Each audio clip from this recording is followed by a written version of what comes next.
សួស្តីអ្នកទាំងអស់គ្នាស្វាគមន៍មកកាន់ការបង្រៀនពីរបៀបនៃការធ្វើប្រតិបត្តិការបញ្ចូលស្តុកទំនិញដើម្បីធ្វើការបញ្ចូលស្តុកទំនិញជាដំបូងលោកអ្នកត្រូវចូលទៅកាន់ Module Stock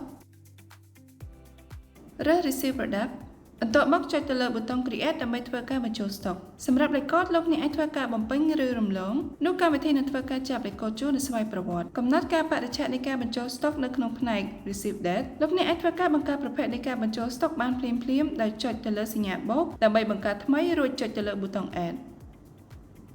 ជ្រើសរើសប្រភេទនៃការបញ្ចូលស្តុកណាមួយដើម្បីងាយស្រួលក្នុងការពិនិត្យរបាយការណ៍រើសឈ្មោះសាខាដែលត្រូវធ្វើប្រតិបត្តិការបន្ទាប់មកធ្វើការរើសឃ្លាំងដែលត្រូវបញ្ចូលស្តុកកំណត់ឈ្មោះអ្នកផ្គត់ផ្គង់ណាមួយដែលលោកអ្នកចង់កំណត់ដើម្បីងាយស្រួលក្នុងការពិនិត្យមើលរបាយការណ៍លោកអ្នកអាចធ្វើការបញ្ចូលព័ត៌មានដែលចង់កំណត់ចំណាំនៅក្នុងប្រតិបត្តិការនោះដោយបំពេញទៅក្នុងផ្នែក Reference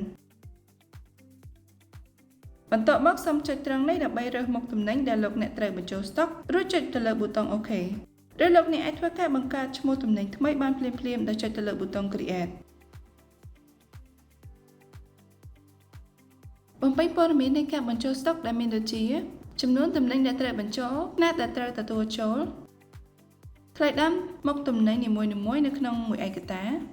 បន្ទាប់មកចុចត្រង់នេះប្រសិនបើលោកអ្នកចង់ធ្វើការលុបទំនិញណាមួយចេញពិនិត្យព័ត៌មានឡើងវិញរួចចុចទៅលើប៊ូតុង Save សូមចុច Print ប្រសិនបើលោកអ្នកចង់ធ្វើការ Print ឯកសារចេញឬចុច Preview ដើម្បីធ្វើការពិនិត្យមុននឹង Print ចេញឬលោកអ្នកអាចធ្វើការចុច Continue ដើម្បីធ្វើការបិទផ្ទាំងទៅផ្នែកបន្ត